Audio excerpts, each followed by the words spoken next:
you so much for taking the time to come out. Before we begin, I just want to thank a couple of important people who have helped us make this event possible.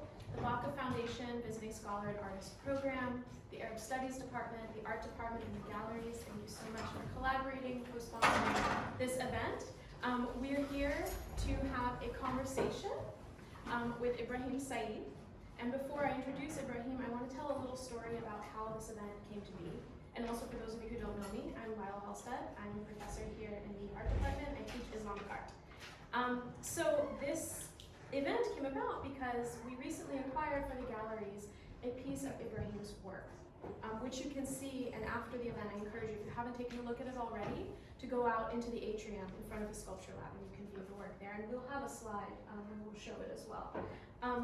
This was chosen by Davidson students to be purchased for Davidson as part of the Collecting Art class that was taught by Leah Newman and John Corso Esquivel. And this is really exciting because this is a work that actually intersects with Islamic art and architecture. And that will be some of the conversation today. So I want you all to welcome Ibrahim Said, an internationally acclaimed artist whose works are held at many major international museum collections, including the Victoria and Albert Museum in London, the Museum of Modern Art in Cairo, the Philadelphia Museum of Art, and locally at the Mint Museum in Charlotte as well, and now Davidson too. He has participated in countless group and solo exhibitions, with a recent solo exhibition this summer in New York City at Yossi Milo.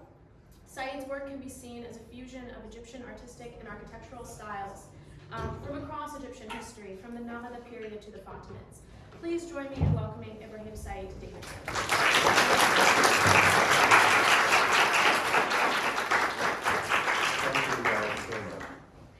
So I thought we would have our format of sort of Q&A.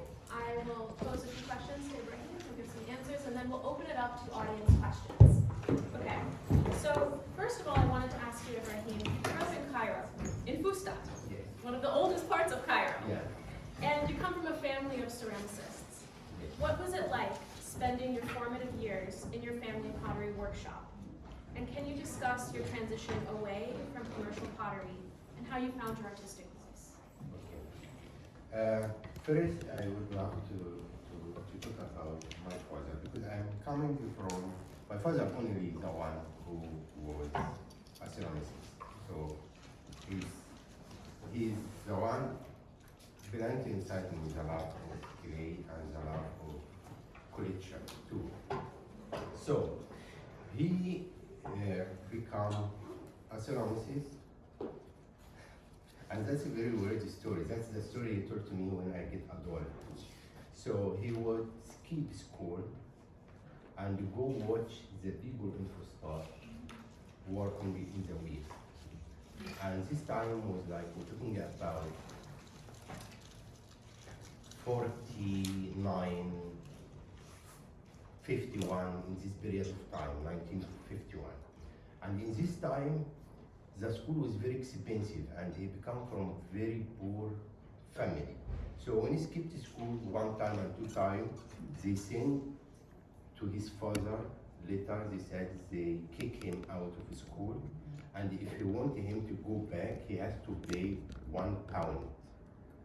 And £1 in this time, one Egyptian pound, was very much for very poor family, or very big family. So his father bring him and asked him that. The reason I'm telling you this story is it tells you how much he loves what he's doing, and he got to love it and continue it, and he passed it to me.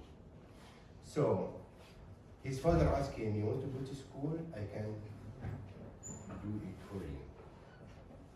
But if you will not focus and you want to go to work, we can send you to work too. And he decided to go to work in Fustat. And when we talk about Fustat, we talk about capital of Egypt from 640 for 200 years. And also we call it the religion city. It has one of the oldest synagogue in Egypt, one of the oldest church in Egypt, first mosque in Africa, all three in 2 kilometers. So I grew up in this neighborhood, walking and looking at this architecture, beautiful, of carving in the stone. And going to my father's studio as a child to play. You know, I am a child, 6 years old or 7 years old or whatever, I don't remember actually. And have a lot of energy. My mother doesn't want to keep me because she has another 4 children and she sends me with my dad. So, so I go play, and really this time was very important because my father was very talented in his work. And not just talented, because he is very talented, most of the artists in Egypt will come to him to do for them their work on the wheel. And since I am child, I am seeing all these drawings, all these people, and all of them supported me too, like a child. Like someone bring for me some papers and some colors, and I sit and I play, you know. That's how I started, but mostly with playing. My father gave me the clay, and I started to do some small stuff, like any child, you know. But my favorite part was to sit in this big circle in the bottom of the wheel. You kick it, you know, it's a kick wheel, and my father kicked me. Circle. So, also Fustad has like 130 studios, and all these studios are open. So it's not just my father. So my school wasn't just my father's studio, it was all the studio. So I can go from studio to studio watching, seeing that, trying, you know, seeing very different work. Maybe they do the same work, but they do the same work with different techniques. And that was very important for me in this early age to see. Even when I went to school, I go to school, but in the holiday time, I would go back to my father's school. So I learned how to make clay first, and then how to take care of this clay. And I was very proud. My father was very proud of me since I was child, and he supported me with everything he can. And he never pushed me actually to work with clay at all. And maybe that's the reason make me engage with that, because I see how much he loved it. And it's very nice. But usually when I talk about my father, I cry, because I don't think I will be here without him, without what really he passed to me. He passed to me a beauty of love, and that's what I found in Islamic art and in ancient Egyptian too. So, yeah. Wonderful. So along this experience visiting the studios, experimenting with clay, at what point did you realize that you were interested in doing something beyond commercial pottery, and found your own personal artistic voice? So when I went to my father, I didn't start as working with camera. For sure, since I get older, I start to help my father. You know, as a child, if you have it in the kitchen, he want to cook with his mother. Yeah, I want to do something with my dad. So I learned to work with clay. I didn't really work with commercial before I was 15 or 16 years old, but I was helping my father, take caring, sometimes making the clay, wedging it, because it's protection work, guys. You can make 500 cup. My father can make 500 cup in the day. You could make 100 cup in an hour. You know, that's how skilled he is. So the studio here looks like someone sitting in the wheel sewing, someone making the clay for them and give it to them and take the work, put outside to dry and bring it back. So I started doing this small stuff and engaging with my dad. Commercial, I was interested of Islamic art mostly, like try to copy whatever I see in the stone or something, and my father would make me a form, a vase or something, and I start to draw on it. That's all what I did in this early. And then I start to work as commercial when my father started to get sick and he couldn't take care of family. And I was the only one. I have my older brother has disability with his leg and he couldn't do it, and I was the only one can really start to run my father's studio and work as commercial, and that taught me a lot, you know. So in the beginning I was interested in so much of carving and drawing, and I didn't like the wheels drawing at all. I hate it. I feel it like since I see this production, people working, making amount of like crazy work. People can make 500 objects a day in this week. That's like that. So I feel it like very not enjoying. You know, I didn't enjoy it myself, and I didn't learn it too. I learned it late. So when I decided to work in the wheel was for commercial work, to get living, you know. And I didn't realize that's helped me and give me all the skill I have now. Because you work a lot, your hand get used to techniques and stuff very easily. And that's one of the really things is helping me now with my work, because I always saying everyone can dream about what he can do. You know, you have a skill, your dream will get bigger with the skill you have. You can do it, your dream will get you to this area. Everyone limit with his dream as what he can do. So if you have a lot of techniques and a lot of skill, you can do a lot of stuff, you know. Not all in the same time, but it gives you this open vision to do a lot of stuff.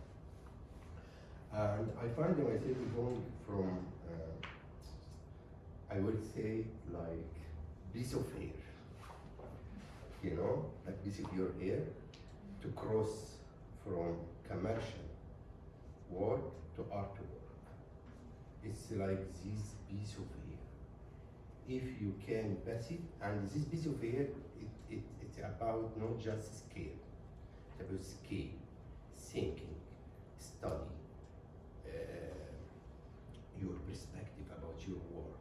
Like all that in this like very small light. Like you can see the people who working as commercial making art, but it doesn't think it's art.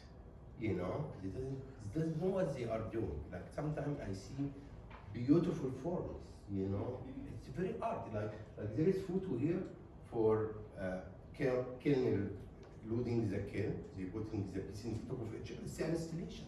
It's an installation work, you know, it's art from me. So not everyone, like artists who can see well, his eyes is good and think about it. So yeah, that's how I cross. I'm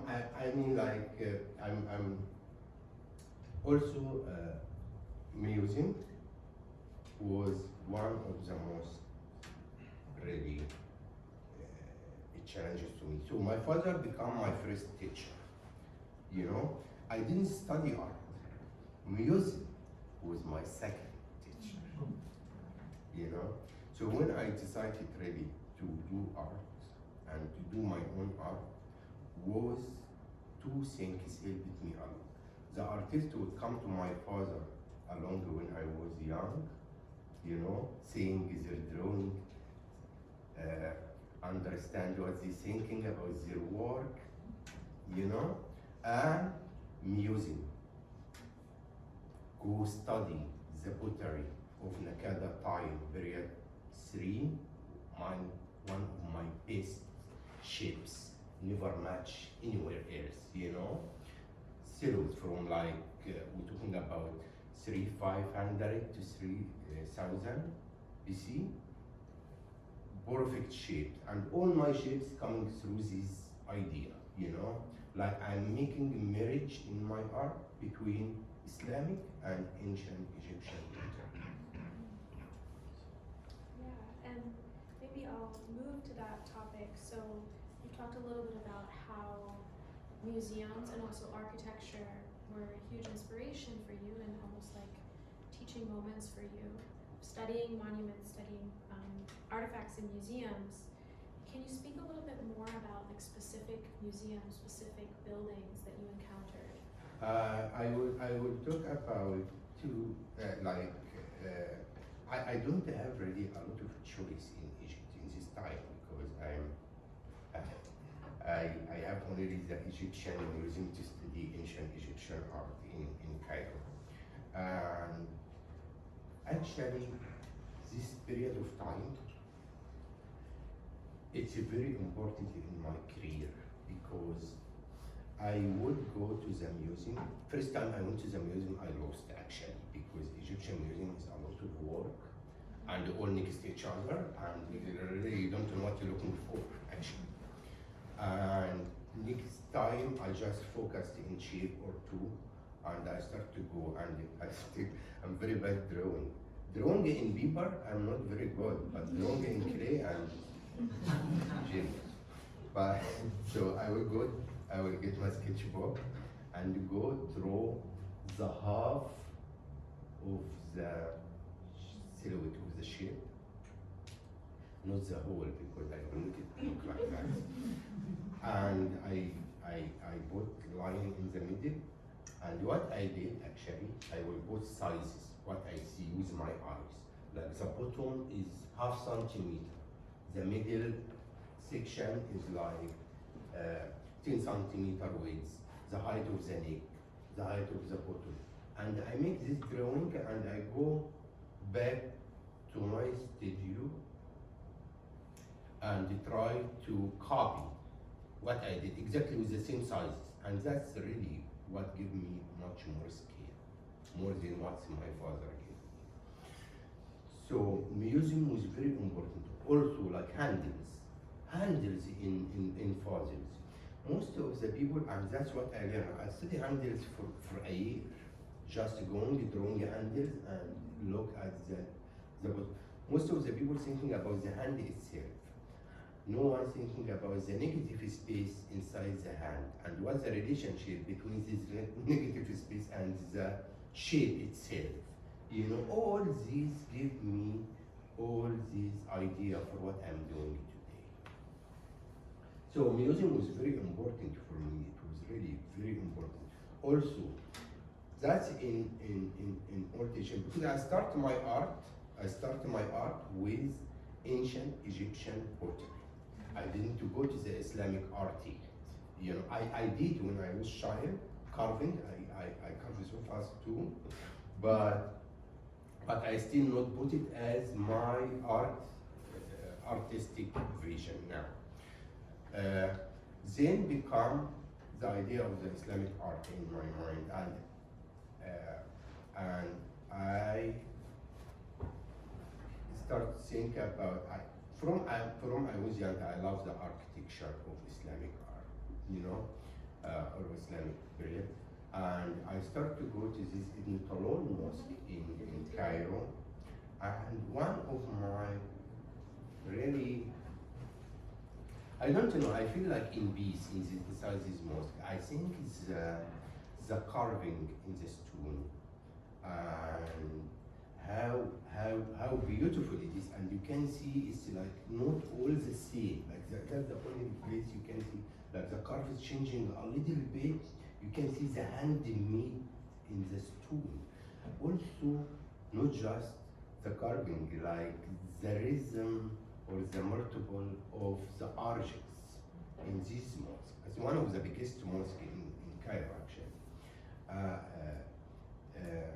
The rhythm, the space, the proportion of the negative spaces and the column and the arches, the proportion of the window and the doors, you know, it's just something like very balanced, and you look at all this stuff, you get like if we are like in heaven, actually, sitting, like looking at all these different, think about it. I mean, that's about the Islamic architecture. What's next on the question? I mean, that was the question. I think it's really cool to hear you talk about Ibn Tulun. My class learned, the Survey of Islamic Art class, and you were here today, learned about Ibn Tulun recently. And I think it's so important to see how these buildings continue to have such an important impact, even on contemporary art, on artistic production today. And they have for so long. Like, if you think about the history of Egypt, and you're talking about ancient Egyptian works as well, you have all of these things together. Yeah. And It's just so, it's just so good. And also, Ibn Tulun Mosque, Egypt has a lot of history of Islamic periods, time, you know, and we have Old Cairo. If you go to Old Cairo, you find like almost like a lot of mosques in Fatimid time. Mu'izzuddin al-Fatimi has like 6 or 7 mosques, very old, ancient, and you can go inside and look at the beauty really of the period of this time. All the street, even with the houses, like what I love about Fustat also, or also Old Cairo, you will find that only there. When you walk in the street, you find this mashrabiya as balcony for the houses. You know, the beauty of the intricate wood putting together and making this beautiful positive and negative space to separate it's actually the mashrabiya made to separate the woman from the man. So if someone come inside the house or in the street, can see what's inside the balcony. It's privacy idea too. It's so beautiful to see all this stuff, and you feel your mind. And you know, Egyptian like have this stuff every day. You know, I walk around this stuff every day, like seeing that. That's my identity. You know, so yeah. so maybe now is a good time to talk about the work that was acquired by Davidson, Uraeus 1. Could you share us the inspiration for that particular piece and a bit about the process of producing it? Okay, I just want to mention something before I said that about how I get engaged with the idea of Jacques Filter in Islamic art. And that's really what makes me go and try to do something as ancient Egyptian pottery with Islamic art with it. So I was in a workshop in area called Monofea, and in this workshop we go into pottery. This pottery area has so many studios in it. So we try to help the people to make their production better, or could they make it better to sell it in this day, because that's very old, no people use it now. So we try to help them to do different production actually. In the same time, we make art of what they are doing, you know? So the idea for me, they have this plate for couscous, making, you know, it's called, it's not couscous plate, it's couscous screen plate. So they make the couscous on it, screen the wheat to go. And they have both, maybe you have photo of it here, like I put it up there and look at it. But anyway, when you come, I will show you. The idea for me, like how you make this piece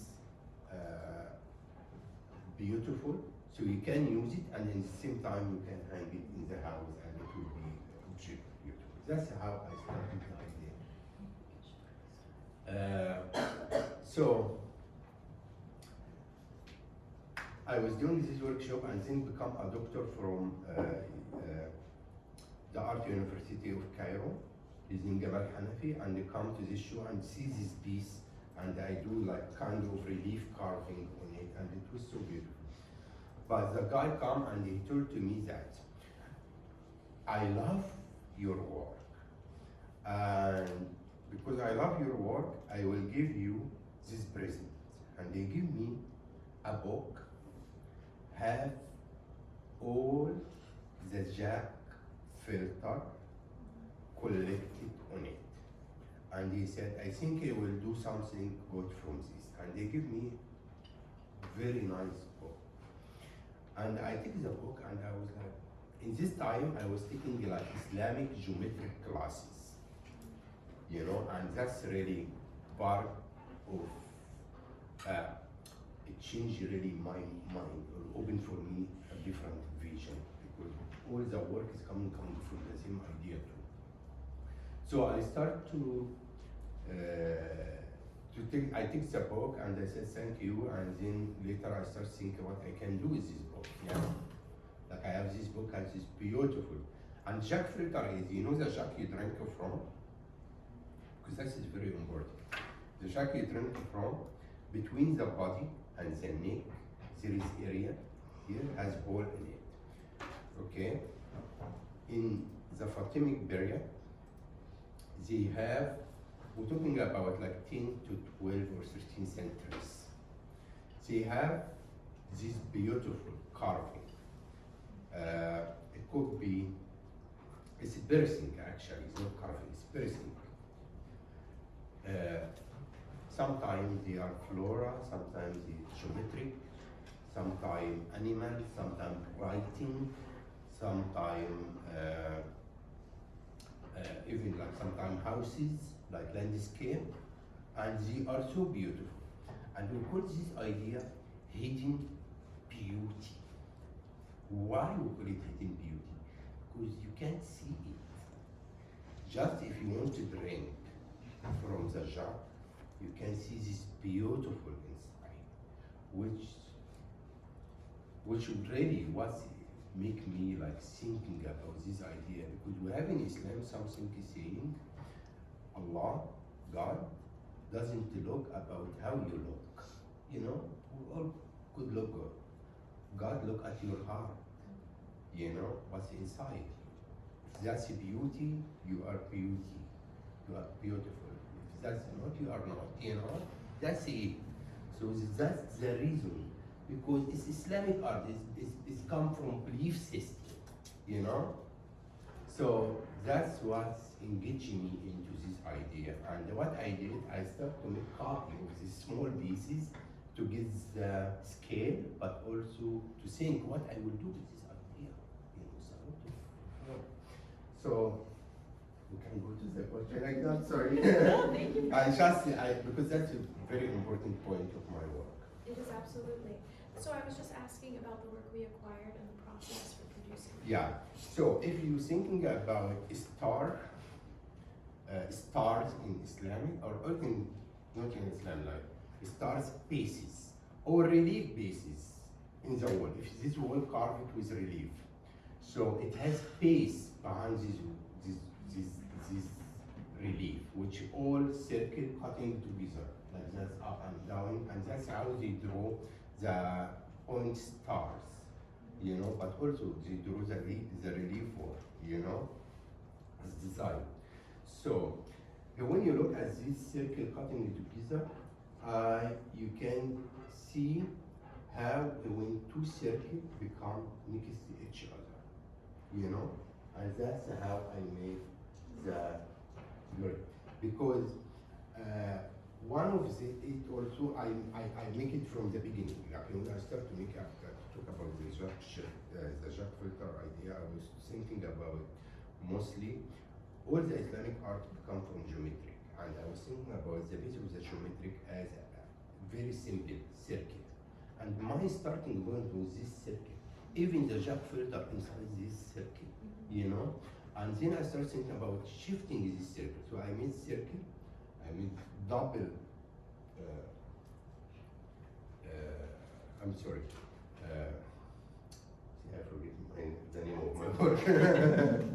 I made double circle, which ring has circle inside, could move, and you can see the negative spaces, and that's the reason I talked about the handles, you know. And then I make double ring, this ring going together. And it gives you idea how after time I go back to the work I made before and I try to make new work from it, you know. And it gives you idea about the Islamic art and the infinity of not ending of beauty around us, you know. That's the meaning of the idea. So, and then I start to make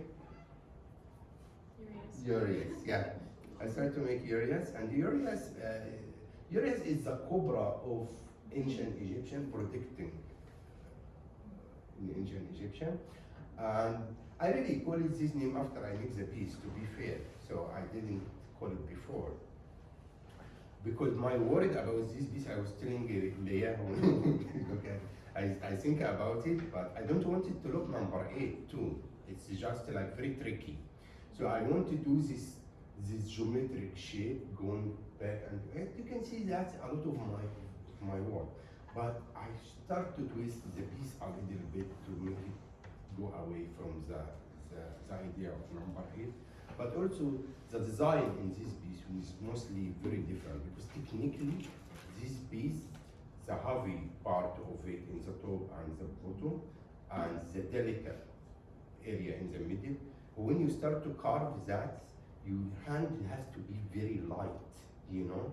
So if you do some complicated carve, it could break easily, could snap the piece easily, because the pressure of your hand has to be like a little bit very careful, and actually also drying and the time of drying of the piece. That's very important in my work.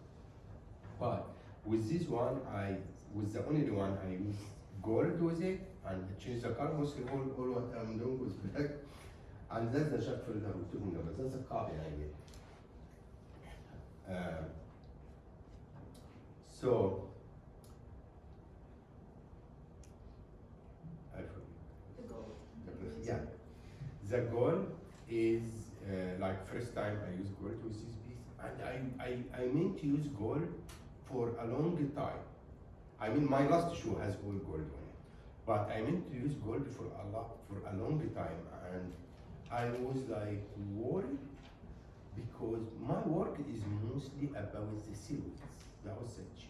So I want your eyes to go to these silhouettes and to see the beauty of it first, and then go to the carving, you know. But gold can take your eye in some other place, you know, and just give you idea when artists think about his work. You could know everything about ceramic, but do you need this everything? No. You need what you need for your work, to make your work the best you can. So with this piece here, the idea was about the base of geometry. I told Leah also, first piece I lose it, and second piece I would love to come still. Yeah, thank you guys for really getting this piece. I'm so excited about it. Okay, I'm happy you got it, but also when you got it, guys, I was very mad because I wanted it in my show. Not from you, I was very happy in the gallery, you know. I wanted this in the show. Maybe that's a good transition to talk about your show from Thebes to Cairo. Go. Okay, yes. So I was just going to ask specifically about the work, The 99 Names of God. Okay. Because I think that installation of 100 inverted bowls in the gallery is a really interesting one to think about, thinking about the connections with Islamic art, because obviously it's employing Al-Isma al-Husna, the divine names, the beautiful names of God. So I was curious if you could speak more about your show and also maybe a little bit about that work. That's double ring, guys. That's, yeah. So, oh, you're fine. okay. We're speaking about Thebes to Cairo. You know, Thebes is the capital of the ancient Egyptian, and Cairo is the capital now from the Islamic period. So I'm thinking about times and culture from Thebes to Cairo. Combine the idea of Karnak temple, you know, in ancient Egyptian, with Islamic architecture. So that's the idea of my show. About Allah name, usually I mean like holographic I use like not much actually in my work, but the idea of my show was about architecture, like inside the mosque. I was making a piece called the Mihrab, it should be in the show, but it doesn't happen. So I was thinking about what you can see inside the mosque, because I know here in America, not any one of you guys as American, or not many of you can see what's inside mosque, yeah? So I was thinking about that, and in every mosque you will go, you will find Allah names around the border of the top of the mosque as design, even if it's in old or in new now, you know? So that's why I picked the 99 name. It was a piece called the Mihrab, talking about the 5 prayer in Islam, which they practice inside the mosque, but it wasn't in the show. So that was the first idea for the show, because the show is supposed to be 2022, and then I got back problem and would like it to 24, and then the idea started to really change through that, you know. So Mihrab piece wasn't in the show in the end of the idea, but mostly it's about the architecture, but also Asma Allah al-Husna here, the graphic is called Solis and is in Fatimic time, you know. So did you find it difficult incorporating, since you don't typically work with calligraphy? Like, were I there any mean, challenges? I work, graphic is Islamic art, you know? So, I work a little bit with it. Like, I did, first thing I did with graphic was, after I make the job filter pieces, copy, and I start really to work in this idea, I did the signature of the studios in like Fustat in 650 in my work, you know, as appreciation of these people and what they give to me. The main idea of my work, even if I'm working in Islamic art or in ancient Egyptian, combine two together, is like how to add to it. Like, yeah, these people left for us this rich culture, beautiful, fantastic. What we can do from this rich, how we can continue that in the time we live now, with our thinking now, with all this beautiful technology, you know? That's also one of the most important things in my mind when I was child, because I see the beauty of the traditional work, and even you can't copy it now with all the technology we have. You know, there is kind of work, you can do it, you can't copy it. You can't get the color, you can't get carving, you can't get the quality even of it. With all the technology we have now, it's crazy, you know? So how to continue that? And to continue that, you have to know it very well and to live it, not just to know it. You know, you have to live it. So I think I tried. Absolutely. I wanted to ask, we were talking before about how you've been in the US now for about 10 years. And I wanted to ask about if your creative practice has shifted since moving to the US, and also just like the culture around artists and their work. Obviously Cairo is very different from Greensboro, very different from Egypt, is very different from North Carolina. So have you experienced any like differences in your own artistic production or in the reception of your work? I will talk about two important things here. So I'm talking about, I would be lying if I said American challenge my work or make me think different about my work. I think it make me look at my culture from far away with different perspective. You know, missing and thinking about every small details you can face.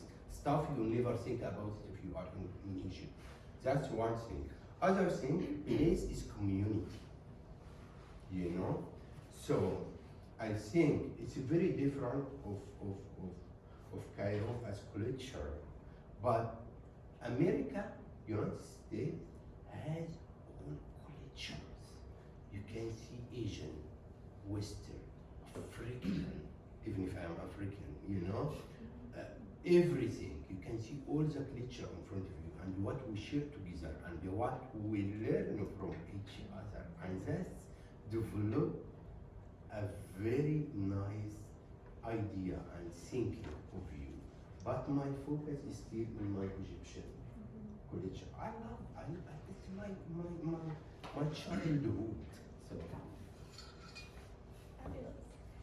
Perhaps you could share with us what you're currently working on, like what kinds of things are in your studio now. Is there anything you're currently experimenting with? Yeah. So I mean, like now I'm doing the Azhar bomb. That's built of the arches of the mosque. You know. The thing I'm doing now, I was building crane in my studio, so I can move my work without anyone calling someone to help me.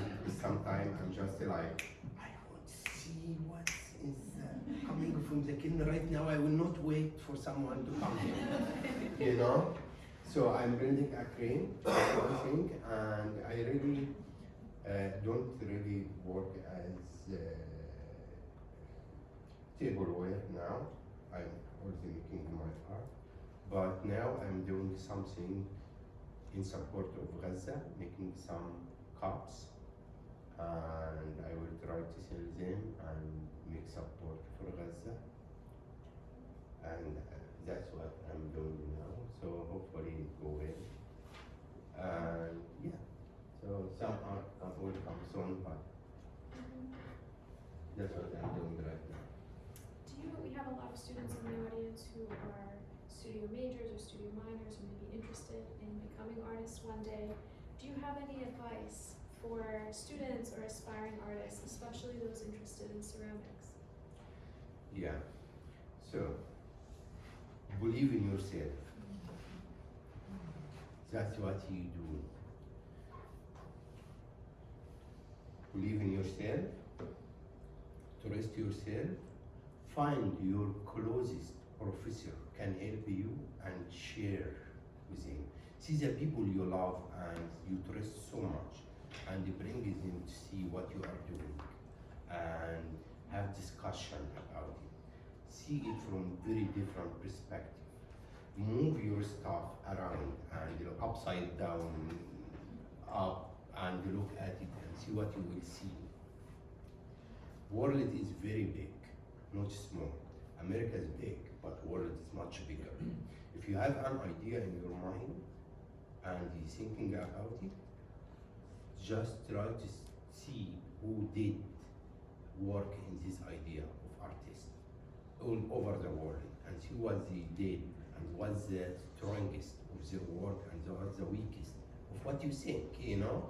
Like everyone has strong and weak in his work. Like if I see work, kind of work, I like some part of it and I don't like some part of it, you know? That's very important.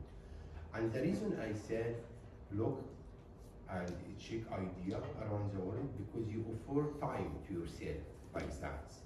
Instead of making work and suddenly find someone else make it in another country or another place. But also you will research and learn about the idea. Like when I started the idea of Jacques Filter, and I started to work on it, I looked at everyone working in this idea and how they use it and the way they use it and what's the strongest of it and what's so I don't like about it. And I start to think to do my own art, like this way, even with the ancient Egyptian form, you know? That's very important. I think that's the message. And again, believe in yourself and work non-stop. Yeah. Well, on that note, I'll open it up to the audience. Are there any questions for Ibrahim? Jada, go ahead. Thank you so much for being here today. Thank you, guys. Yeah, I wanted to ask you about names. In early Islamic art, you don't really have artist names. They're sometimes anonymous. And you have worked with names before with Ismail Husna, the 99 names of Allah. And I wanted to ask, how important is your own name? How important is Ibrahim Said in your own work?